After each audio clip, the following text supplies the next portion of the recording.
Hi, I'm Nick, and today we'll be showing you how to resolve Android WCAG meaningful sequence violations.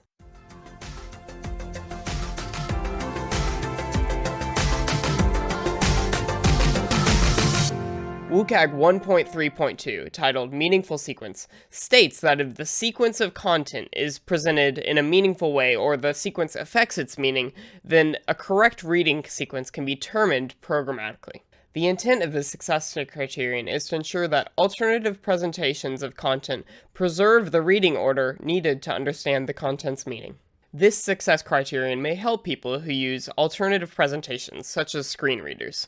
The meaning derived from the sequence of the information in its default presentation will be preserved when translated to spoken form. For more details on the specifics of WCAG meaningful sequence violations, check out this link here, link also in the description down below.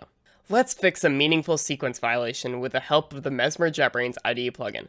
But first, if you want to be my accountability buddy, go ahead and smash that like button for the YouTube algorithm.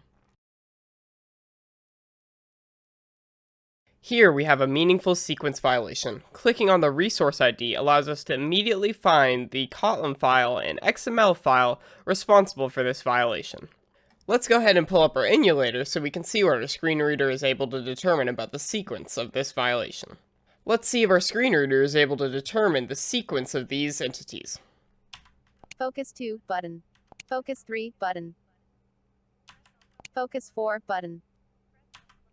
Focus 5 button. Press Alt plus Enter to activate. So our screen reader is unable to determine the sequence of these entities. Let's see if we can fix this violation. This violation is caused by a disagreement between the linear reading order and the programmatic focus order. As we can see here, the linear reading order is focus 2, then focus 1, and focus 3, while the programmatic reading order is we start at focus 2 and then skip all the way down to focus 3 because focus 1 directs to focus 2. We can correct this violation by ensuring that the linear reading order matches the programmatic reading order.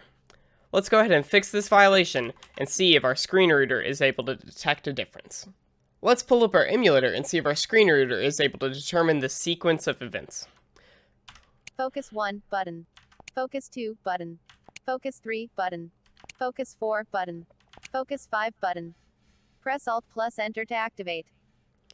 As we can see, now the linear reading order and the programmatic focus order match for this sequence of events, resolving this meaningful sequence violation. And just like that, we fixed our meaningful sequence accessibility violation.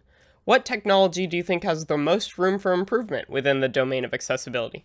Let us know in the comments down below. Thanks for watching, and happy developing!